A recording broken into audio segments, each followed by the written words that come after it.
Domain and range of a relation के बारे में, डोमेन, रेंज, कोडोमेन, ठीक है। एक टॉपिक ये हो गया और उसके बाद हम लोग पढ़ेंगे इनवर्स ऑफ रिलेशन क्या होता है और उसके बाद रिलेशन ऑन अ सेट, ठीक है। ये 3 टॉपिक समझते हैं इस वीडियो में, ठीक है। तो मान लो उसको समझने के लिए 2 सेट मैंने यहाँ पे ले रखा है, एक सेट ले रखा है उसमें एलिमेंट है 0 1 2 3 4 5 6 7 8 9 10। एक दूसरा सेट हो गया उसमें -10 -9 -8 -7 इस तरीके से 0 तक एलिमेंट है सारे, ठीक है। और रिलेशन डिफाइन है, R is a relation from A to B, एक रिलेशन दिया हुआ है फ्रॉम ए टू बी। और क्या रूल से एसोसिएट है ए और बी के एलिमेंट, तो A B such that A belongs to set A और B belongs to set B. और दोनों में क्या कनेक्टिव रूल है, A square plus B square is equal to 25, ठीक है। मतलब पहले एलिमेंट का स्क्वायर करें और दूसरे एलिमेंट का स्क्वायर करें और दोनों को ऐड कर दे तो 25 आना चाहिए। तो अब तुम लिखो कि आर के अंदर क्या आएगा, ठीक है। डोमेन रेंज समझने के पहले तुम इसको आर को लिखो रोस्टर फॉर्म में, तो आर क्या हो जाएगा देखो, मतलब इस सेट से एक एलिमेंट उठाओ और इस सेट से एक एलिमेंट उठाओ और दोनों का स्क्वायर करके ऐड करें तो 25 आए। तो यार जनरली 25 मैंने यहाँ पे सिंपल नंबर लिया, काफ़ी आसान है सोचना। तुम सोचो कि 2 नंबर का कौन से 2 नंबर का स्क्वायर करके जोड़े तो 25 आए, तो सिंपल यार 25 कैसे आ सकता है, 25 इज इक्वल टू 16 + 9 होता है एक तो, ठीक है। और ये क्या है 4 का स्क्वायर और ये क्या है 3 का स्क्वायर, ठीक है। और 25 कैसे बन सकता है, अच्छा यहाँ पे प्लस माइनस वाली बात पे बात करते हैं। और एक बन सकता है 25 + 0, 25 क्या हो गया 5 का स्क्वायर और 0 क्या हो गया 0 का स्क्वायर। और कोई तरीका तो नहीं है, ठीक है। तो अब देखो यहाँ पे हम +4 भी ले सकते हैं, -4 भी ले सकते हैं। अगर हम +4 लेते हैं उसका भी स्क्वायर 16 बन जाएगा। और यहाँ पे अगर हम -4 ले लें, -4 का स्क्वायर भी 16 हो जाएगा। यहाँ पे भी +3 भी हो सकता है, -3 भी हो सकता है। सिमिलरली यहाँ पे +5 भी हो सकता है, -5 भी हो सकता है। लेकिन 0 में कोई प्लस माइनस नहीं होता, तो बस 0 ही होगा, ठीक है। तो अब देखो इतना काफ़ी है। तो अब तुम रिलेट कर सकते हो, मान लो यहाँ से हमने अगर लिया 0, इस एलिमेंट से अगर हम 0 उठा लें, ठीक है, तो 0 के साथ क्या होगा अगर हम यहाँ से -5 ले लें, क्योंकि इसमें तो सारे ही नेगेटिव नंबर है। तो 0 का स्क्वायर और -5 का स्क्वायर तुम करोगे तो क्या आ जाएगा, 0 का स्क्वायर यहाँ से लिया 0, यहाँ से लिया -5, तो 0 स्क्वायर प्लस -5 का स्क्वायर क्या हो गया 0 का स्क्वायर 0 और ये बन गया +25, तो क्या आ जाएगा 25। तो एक ही एलिमेंट हो गया कि इस सेट का जो एलिमेंट है 0 वो इस सेट के एलिमेंट -5 से रिलेट करेगा, ठीक है, अंडर दिस रिलेशन, ठीक है। तो एक हो गया 0, -5। फिर अगर हम यहाँ पे 1 ले लें, तो अगर तुम एक एलिमेंट ले लिए 1, तो 1 का स्क्वायर तो 1 हो जाएगा। फिर तुम्हें इसमें से कोई ऐसा एलिमेंट लेना होगा जिसका स्क्वायर करने पे 24 आए। तो किसी भी नंबर का अगर स्क्वायर करोगे इसमें से तो 24 नहीं आएगा, तो 1 किसी से भी रिलेटेड नहीं है। फिर अगर हम इसमें से 2 लेते हैं, ठीक है, मान लो ए ले लिया 2, तो 2 का स्क्वायर किए 4 आ गया। तो अब बी का स्क्वायर कितना होना चाहिए 21, तभी जाके 25 बनेगा। तो ऐसा कोई भी नंबर यार इसमें नहीं है जिसका स्क्वायर करने पे 21 आ जाए। तो 2 भी किसी से रिलेट नहीं होगा, 3 भी, हाँ 3 हो जाएगा। देखो 3 यहाँ से लिया, 3 का स्क्वायर किया 9 आ जाएगा। और यहाँ से अगर हम -4 ले लें, -4 का स्क्वायर 16 हो जाएगा। तो 9 + 16 बन जाएगा 25। तो यहाँ से हो गया 1, हो गया 3 और यहाँ से आ गया -4, ठीक है। फिर आगे बढ़े, यहाँ से अगर 4 लेते हैं, 4 का स्क्वायर 16 और यहाँ से अगर -3 ले लें, 4, -3, 4 का स्क्वायर 16 और -3 का स्क्वायर 9, दोनों को ऐड करने पे आ जाएगा 25। और अगर कुछ देखें फिर इसके बाद 5 ले, यहाँ से 5 का स्क्वायर हो गया 25 और इसमें 0 प्रेजेंट है। अगर 0 नहीं होता तो फिर ये 5 इससे रिलेट नहीं कर पाता। यहाँ से अगर हम 5 लेते हैं तो 5 का स्क्वायर 25 और यहाँ से ले लिया 0, तो एक 5, 0 भी एलिमेंट आ गया। और कोई भी एलिमेंट नहीं होगा यार, तुम खुद से ट्राई कर लो। इससे बड़ा कोई नंबर लेते हो, 6 का स्क्वायर वैसे ही 36 हो गया। तो 36 में क्या जोड़ोगे कि पॉसिबल ही नहीं है, ठीक है। तो और कोई भी एलिमेंट नहीं होगा। तो ये आ गया आर, ठीक है। तो इसको हमने लिख लिया रोस्टर फॉर्म में। और ये जो लिखा हुआ था ये था सेट बिल्डर फॉर्म, ठीक है।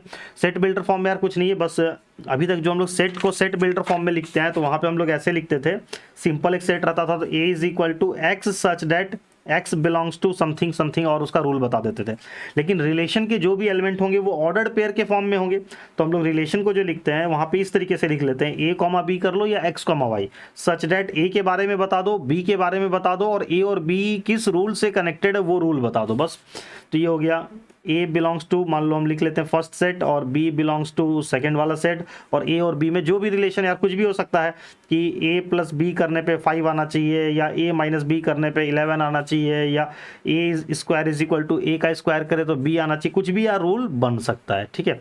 तो ये होता है रिलेशन को सेट बिल्डर फॉर्म में लिखने का तरीका। तो ये हमने इसको लिख लिया। अब तुम यहाँ से समझो डोमेन और रेंज। तो डोमेन किसको बोलते हैं और रेंज किसको बोलते हैं। तो डोमेन ऑफ आर का मतलब होता है यार set of all first component of ordered pair of this relation. ठीक है, ये रिलेशन है, ठीक है, इस रिलेशन के ये सारे एलिमेंट है जो ऑर्डर्ड पेयर के फॉर्म में है। रिलेशन के जो एलिमेंट होते हैं वो ऑर्डर्ड पेयर के फॉर्म में होते हैं। तो उस ऑर्डर्ड पेयर का जो फर्स्ट कंपोनेंट होता है उसको हम लोग बोलते हैं डोमेन। ठीक है, set of all first component of pair of R. ठीक है, जितने भी ऑर्डर्ड पेयर हैं उसके सारे फर्स्ट कंपोनेंट को उठा लो तो वो हो जाएगा डोमेन। ठीक है, तो ये क्या बन जाएगा, डोमेन ऑफ आर क्या हो गया। अभी जो फंक्शन चैप्टर पढ़ेंगे यार वहां पे अलग हो जाएगा। ठीक है, डोमेन रेंज का कंसेप्ट तो थोड़ा सा पहले यहाँ पे रिलेशन में तुम्हारा डोमेन रेंज समझा हुआ रहेगा, वहां पे पढ़ेंगे और अच्छे से क्लियर हो जाएगा। डोमेन क्या आ गया, 0 आ गया, 3 आ गया, 4 आ गया, 5 आ गया। ठीक है, और रेंज क्या हो जाएगा, रेंज ऑफ आर। ठीक है, रेंज हो गया set of all second component of ordered pair of R. बस इसको तुम खुद से लिख लेना, बस यहाँ पे फर्स्ट कंपोनेंट की जगह हो जाएगा second component of ordered pair of, बाकी सब कुछ सेम है। तो यहाँ पे रेंज क्या हो गया, रेंज ऑफ आर। अच्छा, ये जो हम लोग रिलेशन के लिए सिंबल यूज करते हैं आर, इसको यार कंफ्यूज मत करना। हम लोग सेट में आर जो सिंबल है वो रियल नंबर्स के लिए भी यूज करते थे कि x बिलोंग्स टू आर, मतलब होता था x कोई भी रियल नंबर हो सकता है। यहाँ पे हम लोग सिंबल जो आर है वो रिलेशन के लिए यूज करें तो अलग एक ही सिंबल का अलग अलग कंटेक्स्ट में अलग अलग मतलब होता है। तो तुम्हें ये समझ में आना चाहिए कि हम कहाँ क्या पढ़ रहे हैं। जैसे अगर ये चीज लिखा हुआ है, कोई सेट की बात हो रही है x बिलोंग्स टू आर, तो मतलब ये हो गया जैसे दिया हुआ है x सेट ए लिखा हुआ है x such that x belongs to r, तो मतलब ये r जो है वो क्या रिप्रेजेंट कर रहा है, रियल नंबर को। ठीक है, और यहाँ पे r जो सिंबल है हम लोग वो रिलेशन इसके लिए ले रखे हैं। ठीक है, और ऐसा नहीं कि तुम रिलेशन को लिखने के लिए r लो, कोई सा भी सिंबल तुम यहाँ भी यूज कर सकते हो। जैसे अगर हम दो रिलेशन लिखना है तो एक हमारा सिंबल यूज हो गया r, तब हम दूसरा सिंबल यूज कर लेते हैं। लेकिन एक ही रिलेशन लिखना है तो यार जनरली हम लोग फर्स्ट प्रायोरिटी r सिंबल को r डिनोट करते हैं। ठीक है, तो यहाँ पे रेंज क्या हो जाएगा, -5, -4, -3 और 0, ये क्या हो गया, रेंज।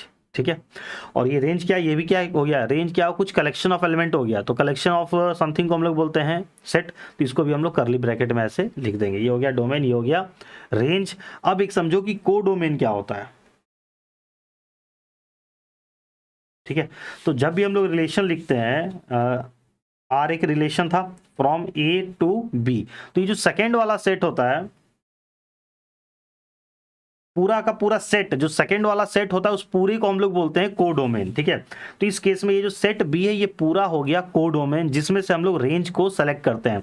तो रेंज इज अ सब सेट ऑफ कोडोमेन।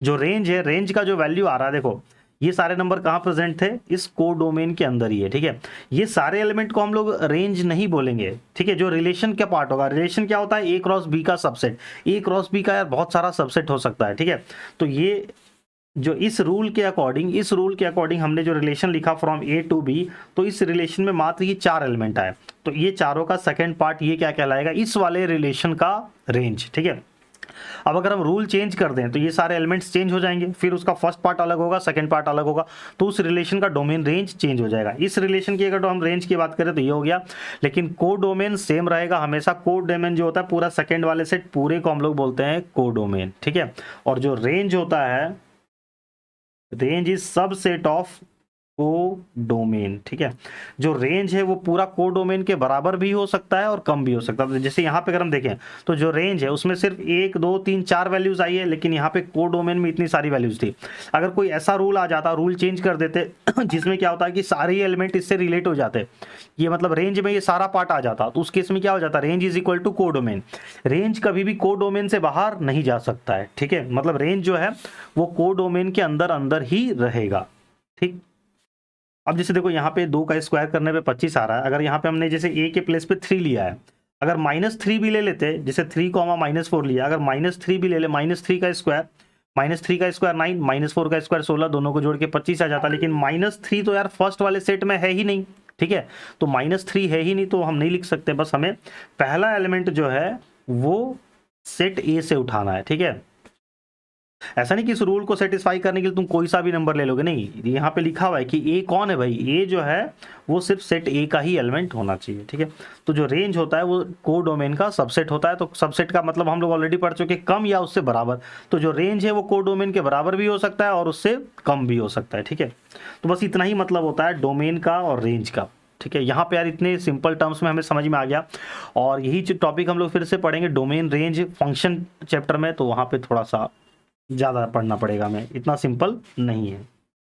तो ये हो गया। अब इसके बाद नेक्स्ट टॉपिक है यार इनवर्स। तो इनवर्स में कुछ नहीं यार, अगर तुम्हें ये समझ में आ गया तो इनवर्स कुछ नहीं समझना। जैसे आर क्या था, R is a relation from, हम लोग ए टू बी बोल रहे हैं, तो आर इनवर्स क्या हो जाएगा, बी टू ए हो जाएगा। बस देखो, मान लो कि दो सेट दिया हुआ है ए और बी, ठीक है, let A and B be two sets, और आर एक रिलेशन डिफाइन हो रहा है, R be a relation from A to B एक रिलेशन है, ठीक है। कोई भी रूल, कुछ भी रूल हो सकता है।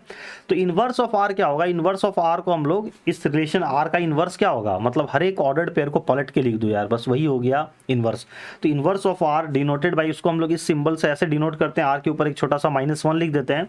Then inverse of R denoted by R power -1, मतलब आर इनवर्स बोलते हैं इसको, इज अ रिलेशन, ठीक है। ये भी क्या है, इनवर्स ऑफ आर क्या है, ये भी एक रिलेशन है, is a relation from B to A and is defined by R inverse is equal to, देखो क्या हो गया, B A such that A B belongs to R. अगर रिलेशन के अंदर कोई एक एलिमेंट बिलोंग कर रहा है ए कॉमा बी, तो उसका उल्टा जो है, ए बी का उल्टा कर दो बी ए, तो वो उस आर इनवर्स के अंदर बिलोंग करेगा। जैसे एग्जाम्पल समझो, यहाँ पे ये सेट था, ये एक रिलेशन था, यहाँ पे रिलेशन डिफाइन हो रहा था, ये रिलेशन था ए टू बी, तो आर इनवर्स क्या हो जाएगा, आर इनवर्स हो जाएगा relation from B to A, ठीक है। और रूल क्या हो जाएगा, R inverse is equal to, जो यहाँ पे ए बी लिखा हुआ था तो ये पलट के हो जाएगा बी ए, सच डैट जो बी है ये सेट बी से ही रहेगा, जो ये एलिमेंट है वो सेट बी का ही रहेगा, बस ये एलिमेंट पहले आ गया। B belongs to set B, A belongs to set A, और ये B square plus A square is equal to 25। अब देखो यहाँ पे इस रूल को A square plus B square लिखो या B स्क्वायर, यहाँ पे ये ऐसा मैंने एग्जांपल लिया था कि कोई फर्क नहीं पड़ता, लेकिन मान लो यहाँ पे अगर रूल रहता कि, मान लो एक दूसरा एग्जांपल ले लेते हैं, ये तो हो गया इसके कॉरेस्पॉन्डिंग, ये अगर रिलेशन है तो आर इनवर्स क्या हो जाएगा, ये हो जाएगा, ठीक है। एक एग्जांपल लेते हैं, R is equal to A comma B such that A belongs to set A, B belongs to set B, और A और B में क्या रिलेशन है, तो A is greater than B, ठीक है, मान लो। तो R इनवर्स क्या हो जाएगा, R inverse is equal to B comma A such that B belongs to set B, A belongs to set A, और A और B में क्या था, A बड़ा था B छोटा था, तो अब क्या हो जाएगा, इसको पलट के लिख देंगे B is less than A, ठीक है। क्या होगा ना, जब आर इनवर्स लिखते तो सिर्फ ऑर्डर्ड पेयर पलट जाता है। मान लो इस आर के अंदर था और रोस्टर फॉर्म में लिखे हैं, ए क्या है, बी से बड़ा, तो मान लेते हैं 3,1 इसके अंदर एक एलिमेंट था, और एक एलिमेंट था 4,2, एक एलिमेंट था 7,9, ठीक है। तो आर इनवर्स क्या हो जाएगा, R inverse is equal to 1,3, 2,4 और 9,7, ठीक है। बस उसके ऑर्डर्ड पेयर पलट जाते हैं, बस इतना तुम समझ लो, R inverse is equal to ordered pair पलट जाएगा, रिलेशन वही रहेगा, बस उसी को हम पलट के लिख देंगे, रिलेशन थोड़ी चेंज हो जाएगा। अगर फर्स्ट एलिमेंट बड़ा था तो तुम उसको अगर पलट के लिख दोगे तो अब क्या हो गया, फर्स्ट एलिमेंट छोटा हो गया, सेकंड एलिमेंट बड़ा हो गया, ठीक है। तो ये होता है आर इनवर्स, ठीक है। तो ये आई होप कि समझ में आ गया होगा, डोमेन, रेंज, को डोमेन और इनवर्स क्या होता है। अभी क्वेश्चन सॉल्व करेंगे यार बुक में तो और क्लियर हो जाएगा, ये तो सिर्फ मैं कंसेप्ट समझा रहा हूँ मोटा मोटा। अब इसके बाद आते हैं एक रिलेशन, एक टर्म तुम्हें और मिलेगा, रिलेशन ऑन सेट।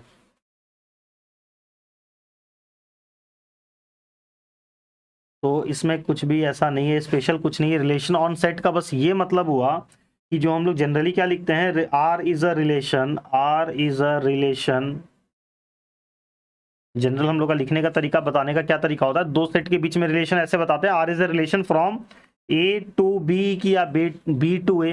लेकिन जब दोनों सेट अगर सेम हो जाए, ए और बी दोनों ही सेट सेम हो जाए, तब हम लोग उसके लिए relation from A to A ना बोल के उसको बोल देते हैं R is a relation, R is a relation on set A. इसका मतलब क्या हो गया, R is a relation from A to A, ठीक है।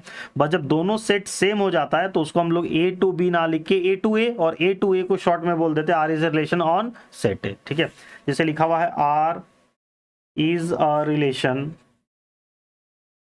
ऑन एन, इसका मतलब क्या हो गया, आर एक रिलेशन है from N to N, N मतलब यहाँ पे set of all natural number. ठीक है, R is a relation on N such that R is equal to A comma B such that, अब देखो फर्स्ट एलिमेंट है वो भी नेचुरल नंबर से बिलोंग करेगा और जो सेकंड एलिमेंट है वो भी नेचुरल नंबर से ही बिलोंग करेगा। इसका ये मतलब हो गया, मतलब कहने का मतलब पहला, इसका मतलब रिलेशन ऑन एन का मतलब क्या हो गया, एन इंटू एन, पहला एलिमेंट एन से बिलोंग करेगा, दूसरा भी एन से ही बिलोंग करेगा, तो A comma B belongs to N लिख लेंगे और दोनों में जो रूल सेटिस्फाई करेगा वो लिख देंगे कि ए इज इक्वल टू 1/b, मान लो कुछ भी रूल हम लिख सकते हैं, यहाँ पे कुछ भी बनाया जा सकता है और कोई सा भी रूल तुम बना सकते हो। तो ये हो गया, तो रिलेशन ऑन सेट का बस यही मतलब है। ठीक है, अब जब क्वेश्चन सॉल्व करेंगे बार बार ये वर्ड आएगा तो और अच्छे से क्लियर हो जाएगा पूरा। ठीक है, जस्ट अ सेकेंड। ठीक है, तो बस यही था यार, सारा कंसेप्ट मैंने बता दिया और रिप्रेजेंटेशन तुम्हें समझ में आ ही गया है, roster form, set builder form, relation क्या होता है, डेली लाइफ एग्जांपल बता दिया। ठीक है, अब क्वेश्चन सॉल्व करते हैं। तो जो अगर कोई कंसेप्ट अगर अभी तक पॉइंट क्लियर नहीं हुआ होगा, कहीं पे तुम्हें कंफ्यूजन हो रहा होगा अभी तक, तो क्वेश्चन में क्लियर हो जाएगा। तो नेक्स्ट वीडियो से क्वेश्चन स्टार्ट करते हैं। ठीक है।